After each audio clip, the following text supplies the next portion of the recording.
Group 4 typist counselling இப்போ 24லேருந்து March 5 வரைக்கும் நடக்க போகுது. இந்த கவுன்சிலிங் பொறுத்த வரைக்கும் ஜேஏபிஓ மாதிரி கொஞ்சம் டஃப்பாக இருக்காது.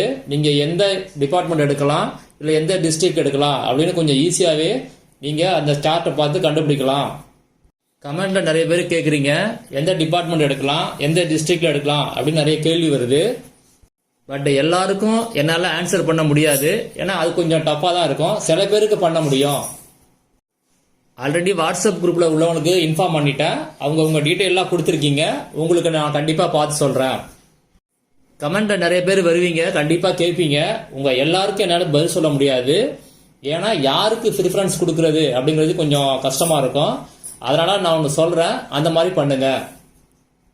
பிடபிள்யூடி டிடபிள்யூ கேண்டிடேட் இவங்க என்ன பண்ணுங்க, உங்கள் கம்யூனிட்டி பிஎஸ்டிஎம் இருக்கா, ஸ்பெஷல் கேட்டகரியில் என்ன டைப்பு, நீங்கள் என்ன டிஸ்ட்ரிக்ட், இந்த 4 டீட்டெயிலையும் நீங்கள் எனக்கு கமெண்டில் சொன்னீங்கன்னா உங்களுக்கு நான் அதை பார்த்து சொல்கிறேன். எந்த டிஸ்ட்ரிக்டில் வேகன்சி இருக்குது, எவ்வளோ வேகன்சி இருக்குது, என்ன டிபார்ட்மெண்ட் இருக்குது அப்படின்னு பார்த்து சொல்கிறேன்.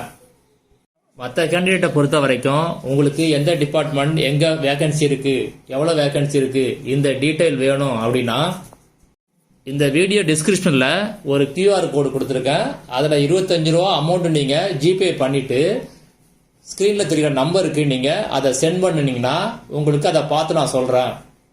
இந்த அமௌண்ட் வாங்குறது எதுக்குன்னா யாருக்கு ப்ரியாரிட்டி கொடுக்கணும் அப்படிங்கிற ரீசனுக்கு தான் இந்த அமௌண்ட்டை பே பண்ண சொல்கிறேன்.